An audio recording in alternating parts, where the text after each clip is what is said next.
2,500 years ago, on the Greek island of Lesbos, a female poet wrote, "He seems to me like a god, that man, whoever he is opposite you, who sits and listens closely to your sweet voice and lovely laugh." Sappho was a woman who loved other women and sang for them. But any human who has ever lived and loved can relate to her intense feelings. "Oh, it puts the heart in my chest on wings. For when I look at you, even for a moment, no voice is left in me. Oh, my tongue breaks, and thin fire is racing under my skin. And sight has left my eyes and drumming fills my ears." Even the Greek comic playwrights mocked her as a sexually rampant woman.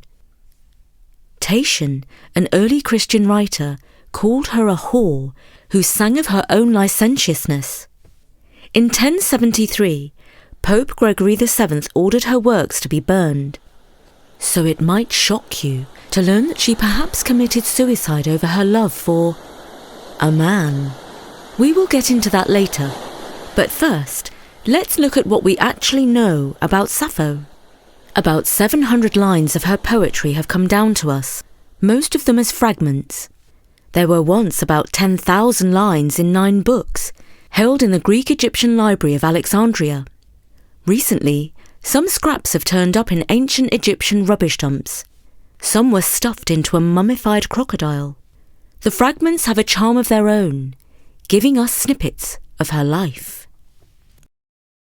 "You arrived, and I was crazy for you, and you cooled my mind that burned with longing."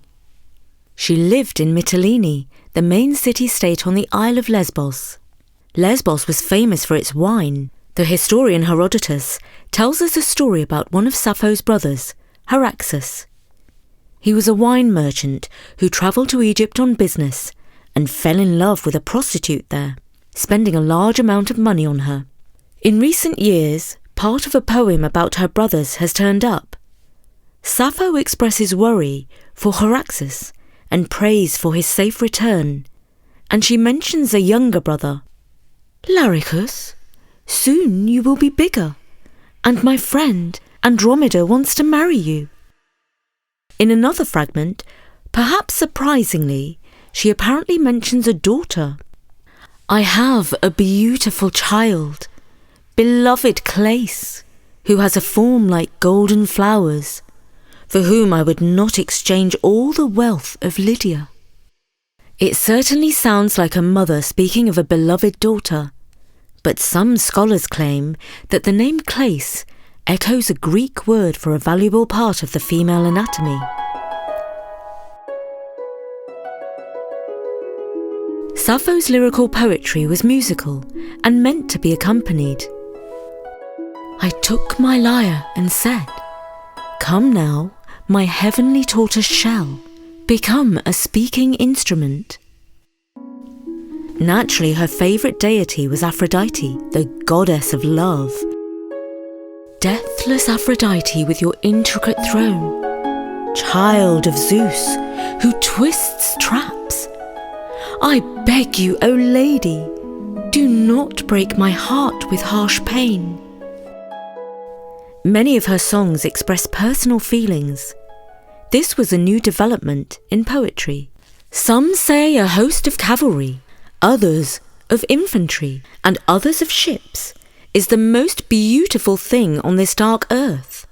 But I say it is the object of a person's love. I would much prefer to see the lovely way she walks and the radiant glance of her face than the Lydians' chariots and armed men. But some of her work was more public in spirit, celebrating festivals and weddings. She may even have led a chorus of girls who sang and danced. Her poetic skill was much celebrated in antiquity. Plato called her the 10th Muse. The Roman poet Catullus translated one of her poems into Latin. In his own verse, he gave a nickname to the noble Roman woman whom he was involved with, Lesbia, a nod to Sappho. Elsewhere, Catullus wrote tersely, "I love and I hate. Why do I do this? You may well ask. I don't know why, but I do. And I am crucified." A sentiment that Sappho, who first described love as bittersweet, would have approved of. So finally, is it true that burning Sappho died for the love of a man? 200 years after her life, Menander, a comic playwright, suggested that she leapt off a cliff to her death. He claimed that she was tormented with love for Phaon, a ferryman. The story was taken up by the Roman poet Ovid, who composed a letter in verse, supposedly from Sappho. "Wouldst thou rather see this breast dashed on pointed rocks than pressed to thine? This breast, which you, Phaon, have so often praised as the seat of love and genius." The trouble is, Ovid was not always entirely serious, and Menander certainly wasn't. But she really could have had wider interests. After all, we do think she married and had a daughter.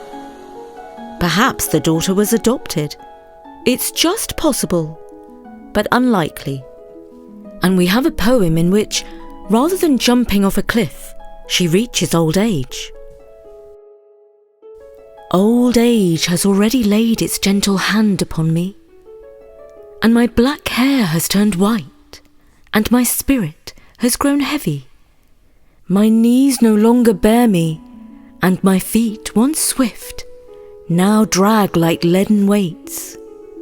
Is it not possible, being human, to be unaging?" So we don't think she took her own life for a man, but she may have married. Greek men could happily be bisexual. According to Plato, the philosopher Socrates had a wife and children, and was the lover of the Greek aristocrat Alcibiades. The poems of Sappho hint that there was probably quite a bit of latitude on the island of Lesbos during her life in the 6th century BC. Sappho, it seems, was free to love her heart's desires.